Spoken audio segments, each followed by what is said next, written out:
So I mean, next week we've got Spurs, haven't we, at home? So it gets much easier. We'd be pleased to hear. So yeah, our last 5 meetings with Tottenham, we have lost 3 of them. We've only won 1 and we've drawn 1. I mean, speaking strictly on this season, our home goals, we're averaging 0.85 per game.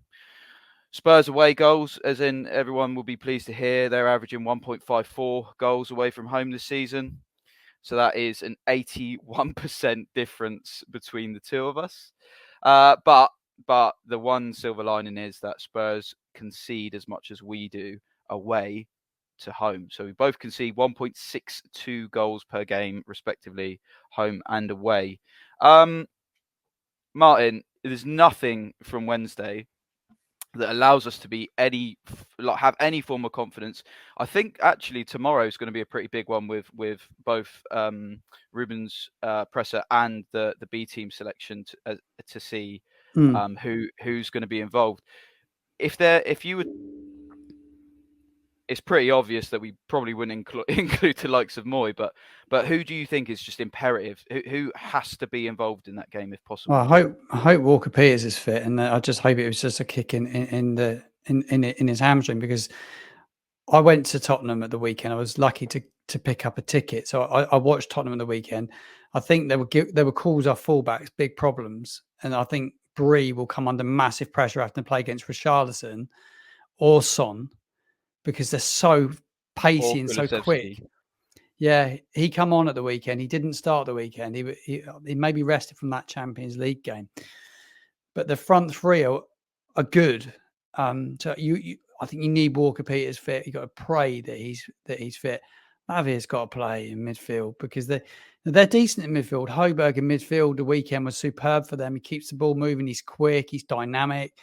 He's a massively improved player. I know he takes a bit of stick. It's a bit of he reminds me of Ward-Prowse in a way. He keeps the game ticking, keeps it ticking, and keeps it moving. But Oliver Skip in there, he's a busy player in midfield. So the midfield will be key. They like the ball, Tottenham. They want the ball. They're a little bit pedestrian at times, but I was impressed with them the weekend, really. Like Harry Kane would be deadly to play against, because he plays as a 9 and a 10. He drops in. But the one thing I noticed about him the weekend, his range of passing is absolutely incredible. They drop in, you ping it wide. They're always looking to stretch the pitch. And that's the one thing. Our fullbacks will be absolutely vital in this game at the weekend. And you're going to have to be at it, mate. We're not going to be able to, can't be off it, because they'll destroy us if we're not at it. So, to be fair, Forest for the first 45 minutes were dreadful at Tottenham. I was saying the weekend, and they could have had a hatful first half, Spurs. Yeah, I'm just praying that it's we don't get absolutely taken apart. I was actually at when they were still inhabiting Wembley as their home stadium. I went to the Boxing Day fixture there, and we got absolutely absolutely done. I think it was 5-1 or something. I think Tadic got like a consolation goal or something. But yeah, I'm never confident when we're playing Spurs, especially when they're in the mood, which I can't say that they're in that sort of mood. If you listen to certain radio stations, they always have fans phoning up, being upset with how they play. So I think, yeah, Forest is so poor away from home. It's hard to say that's going to be any sort of comparison to how they'll continue playing. But we'll see. Benjy, I always like asking you this question, because you always give me a pretty good answer. What do you think we need to do to get anything from this fucking game at the weekend? Yeah, it's one I'm fearing a little bit. I in part still, it feels years ago, but I have memories of that opening day of the season against Spurs, when I think they were probably the most impressive team I've seen play against Southampton this season. I'm not saying they've obviously been the best team in the Premier League, because clearly they haven't, but against Southampton, I think there were periods of that game where they just ripped them to shreds, and it was pretty much constantly playing the ball to their wide center backs and either getting early crosses in or getting Kulusevski just to run them ragged and pull the center backs out of position. And it's something that Southampton really struggle with a lot of the time, particularly under Sellis when they play this high line, is that Armel Bella-Kotchap and Jan Bednarek, who I think have been both pretty good recently, they can get dragged out into no man's land, and the fullbacks and central midfielders usually aren't disciplined to cover for them. I think that is probably going to be the key for me in this game, is that Southampton are going to have to somehow keep it tight in the middle of that defense and in the middle of midfield, and they're going to have to let the fullbacks go one-on-one against some of those wingers and just hope that they can win those duels. And the guarantee, or not, there isn't a guarantee that they will win those duels, because obviously Spurs have very good attacking players. But if they try to get the center backs out into that space to help them, they're just going to be leaving Harry Kane and the Spurs attacking players free in the box. And I think they're still going to have trouble actually breaking or actually winning those tackles against those wingers, because they're just better. Spurs know how to get their fullbacks forward. So I think keeping some sort of discipline in the middle is going to be crucial. Somehow creating a chance. I don't know where that's going to come from, but I can only really see Southampton winning by keeping a clean sheet, and it's hard to sort of see them keeping a clean sheet. So I guess that's why I'm probably not super optimistic. No, I don't think any of us share any form of optimism whatsoever. I mean, Martin, it would be wonderful, and he's done it before against Tottenham, but probably never against his best mate before. Prowsey scoring a free kick to do that record against his best pal Fraser Forster. You'd love to see it. He's due one again, isn't he? James Ward-Prowse doesn't score a lot at home, does he? I can't remember the last free kick he scored at home, but I like Fraser. Hope he gets a good reception the weekend. I spoke about it on Twitter earlier. I really hope he does, because he was a good servant to our football club. And he was pretty vital at the back end of last season. I'm really disappointed we didn't keep hold of him, because I think he was the sort of person we needed in the dressing room. But a fantastic goalkeeper who's matured quite late, actually. I thought at his feet he was really good the weekend, and not watched him play live for a long time. I just thought his distribution was a lot better. They worked on it a lot in the warm-up, actually. Him and his goalkeeping coach working on his distribution and playing it wide. And he was decent, really, mate. Like, he made a save from a penalty. Like, it'd be a tough man to break down the weekend, that's for sure. And like Benjy said, I don't really see us not conceding, but the score will be really tough against them, certainly with Fraser in goal. He's a top guy, really like him. Massive respect for Fraser Forster. Yeah, it's hard to find a Saints fan who doesn't like Fraser. He never ever. I mean, he had a period of time where he found it really tough, and he earned his way back into the side and effectively kept us up with that performance against Arsenal last season. So nobody in their right mind should have anything bad to say or give him a poor reception on Saturday, because that man, and if you want my opinion, I have nothing to do with what goes on behind the scenes. I have no idea. But if they were to slap that contract in front of him last season instead of McCarthy, I don't see a reason why he wouldn't have signed it. And in that position, Spurs would have even thought about signing him, So nothing to do with money. It's nothing to do with money. I know that for a fact. I can't imagine it wouldn't have been anything to do with money. I mean, they chose McCarthy over Forster, right? Simple as that. So I honestly, I don't think it was at his request to leave. It would have been a simple fact of his contract ran out. Spurs needed a backup keeper. Simple as that. But yeah, no one in their right mind should give him any shit on Saturday, because he was absolutely brilliant to us. We mentioned a few names so far, Benjy, in the Spurs team, but who is the main man we need to be shutting down? Is it Harry Kane, or do we need to be more worried about the likes of Kulusevski, Kim Son? Not the most exciting answer, but I think it is Harry Kane. I mean, Martin touched on it, but it's not just his goal scoring. It's his all-round play that's so hard to play against. And like I was sort of saying about Shea Adams at his best, when he can sort of pull defenders out of position and he can shake up an opposition team, so that it just makes the entire team easier to break down. Harry Kane's incredible at that, and Southampton's defenders are way worse at actually being able to go up against that than, say, Brentford's were. So I think that they're going to have to be really disciplined to at times just not follow Harry Kane. At times you're just going to have to let him go into those pockets of space and worry about the next part of the play. You're just going to have to worry about where the pass goes rather than actually trying to stop him all over the pitch, because I just don't think that's realistic for the Southampton team. And if it means that Jan Bednarek gets caught 35 yards from goal because he's trying to follow Harry Kane into a channel of space that he has no real right to be in, then I think Southampton are going to find themselves all over the place, disorganized. So Harry Kane, the way that he plays, I think provides an immense threat. And then obviously, if he gets half a chance, he's probably burying it. So I think he's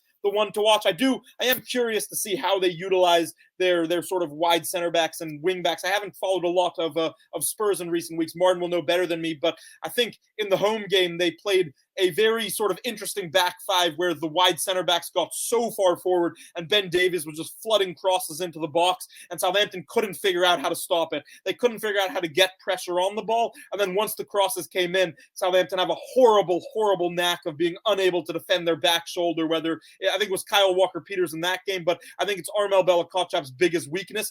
I think it's Romain Perraud's biggest weakness, that if a cross goes in just behind them, they're not following it. They're not picking it up. They haven't checked over their shoulder. They have no idea what's going on, and Spurs are very, very good at that. So those two things are probably what I'm most looking for. Yeah, I mean, it'd be interesting, won't it, to see, especially how we respond to that, because it's not hidden information. Everybody sees how Tottenham plays, and they haven't changed how they played all season, which is to much of a lot of their fans' frustration. But I mean, it'd be interesting to see whether we react to it tactically.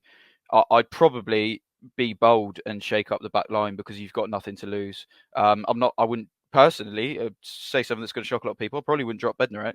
I probably wouldn't.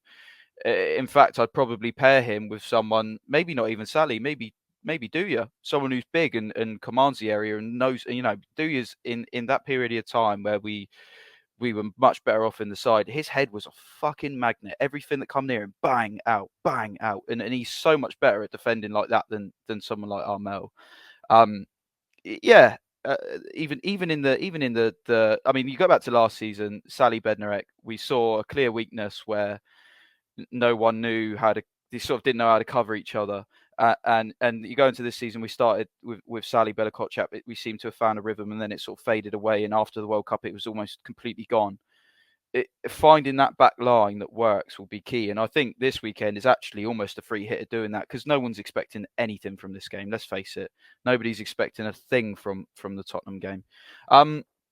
Martin, I'll ask you the passionate response from a fan's point of view before I ask for a slightly more sensible one from Benjy. But is there any reason for us to believe at this current moment that we can stay up, even given the fact that there's only 5 points between, was it 12th, 13th and 20th or something? The problem scoring goals. I don't think we'll score enough goals. We will not score enough goals. And we touched upon it early on in the show about not bringing a striker in January. In the summer, even. In the summer, when Amanda Broja was going back to Chelsea, we needed to bring a striker in. It was obvious that we needed a striker, because when he dried up at the back end of last season, we really, really started to struggle. And we needed it. We needed a striker. We didn't do it. We get to January, we left it. We did it at the very, very last minute. And I think that's our problem here. It's haunting us, and it will relegate us.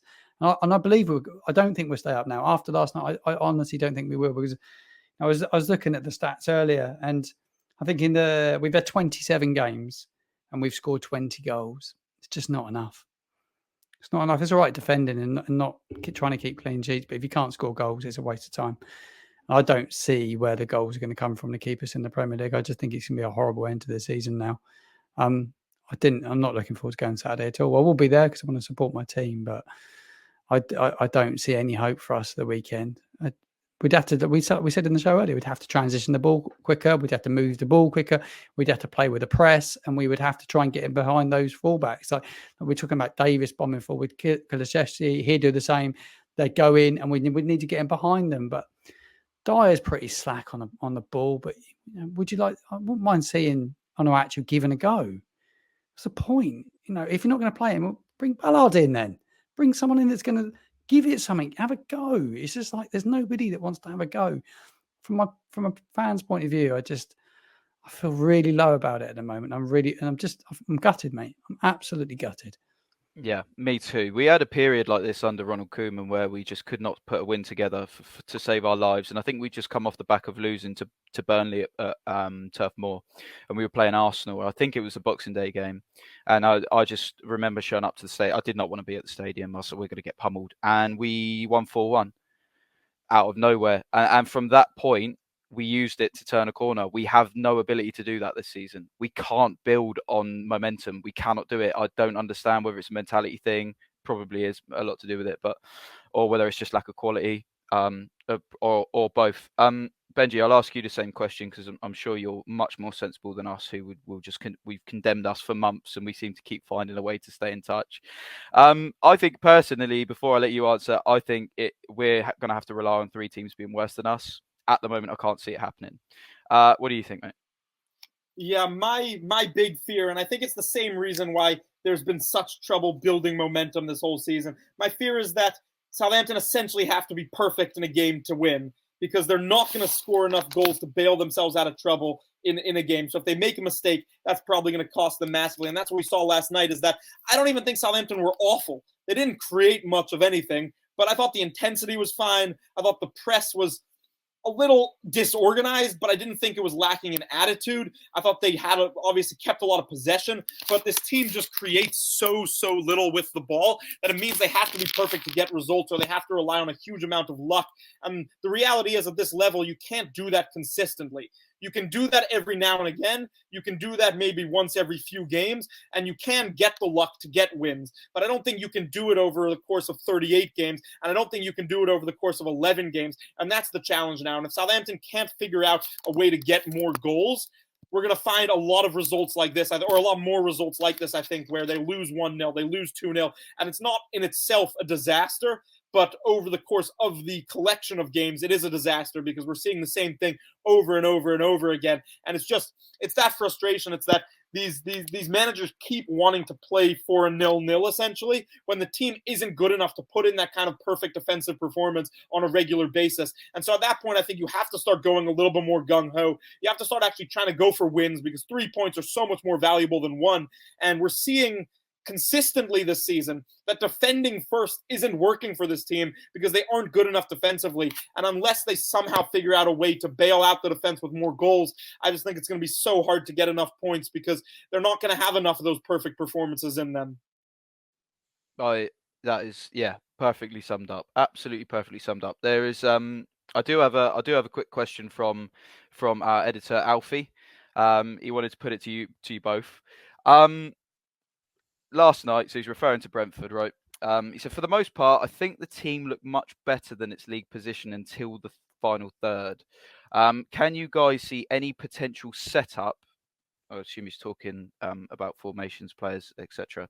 That will help us find the back of the net, other than giving Prowsey free kicks, or are we doomed? Is what he said. Martin, I'm sure you're probably more of the latter. Yeah, we're fucked. But do you want to get on that one? No, he's tried everything, really. I think we are probably doomed, and I think we're reliant on not just JWP. I think also Alcaraz, really, because he's the only one that seems to. They didn't play as well against Brentford last night, but he has been good. He's been a good player, and he's got a bit of spark about him. He's a bit of I like him because he's got a bit of fire about him. He's got, he wants to get a tackle and he get a foot in and he drive it goal and he let fly. Regards to the format, I don't know what else he can do really. He's just, I thought he was kind of trying to perfect that front three, and they were getting a little bit of understanding. Walcott, Silamana, and Adams. It seemed to be like he may be starting to get a bit of joy with it, but again, you've got to play quick. If you don't play quick, which we won't, we don't have any chance. And inevitably, it's going to get us relegated because we don't score goals. I don't see what another way. I don't know. It's a tough question, mate. I just think I think we're doomed, honestly. Yep. I'm much the same. Benjy, I'll ask you the same. I asked Alfie a few weeks ago, your colleague at the Echo, and he said that if it was him, he would say, scratch it because it's not worked. Go for 2 banks of 3, and just really get at teams. Is there? Do you echo that? Is there? Echo. That is there anything you would alter, or do you think we're pretty much condemned at this point? There's definitely things I would alter, because there's always things, I think, until it's over that you have to keep playing with to see if you can find some sort of formula. I think it's going to be tough, but what I would probably be trying to do right now is getting the players who can make a difference into areas where they can hopefully make that difference. And that probably means dropping the players who we can see are not going to make a difference, and just not really considering them. I don't think there's any need for Moyel Yunusi to start another game this season. I don't think there's any need for Stuart Armstrong to start another game this season. I know that's a little bit unpopular. I don't rate him at all going forward personally. I don't think there's any need for Adam Armstrong to start another game this season. I think you have to start getting the players who can do something into positions where they can hopefully do something. I think Kamaldeen Sulemana, he looked by far his best when he was playing closer to other players who could help him, when he was playing closer to Paul, who could bring a knockdown or could bring a long ball down in his chest and find him making a run that's a little bit hard to track from midfield into the final third. I think that Samuel Edozie was probably playing at his best when he had a little bit of confidence and was told, we don't really care if you lose the ball. We want you to run at this guy and try to make something happen. I think there needs to be a lot more bravery, a lot more creativity, a lot more of just trusting the attacking players to do what they want, because if tactics are being employed right now going forward, then those tactics are not working. So I think they need to unleash things just a little bit, play with a little bit more freedom. I'd consider switching to a little bit of sort of a hybrid 4-4-2 with Kamaldeen playing off of whoever that striker is, and just seeing if you can create a little bit more panic in other teams, because it looks so easy for the teams they're playing against right now. If they want to defend 8 men behind the ball, I think that that's probably a good tactic against Southampton, because you're going to create chances with set pieces, and you're probably not going to concede because this team has no idea how to open up other teams.